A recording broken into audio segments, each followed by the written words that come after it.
upgrade RAM dari 2 GB menjadi 16 GB DDR3 SODIMM Infineon. Ini udah kita pasang, ada 2 slot.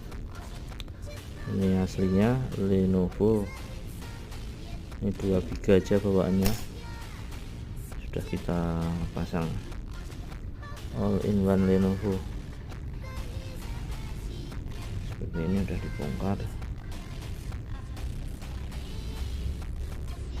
Jadi ini ada 2 slot SODIMM. Oke, kita tes dari 2 GB menjadi 16 GB seperti apa, apakah bisa terbang kencang. Kita coba. Terima kasih.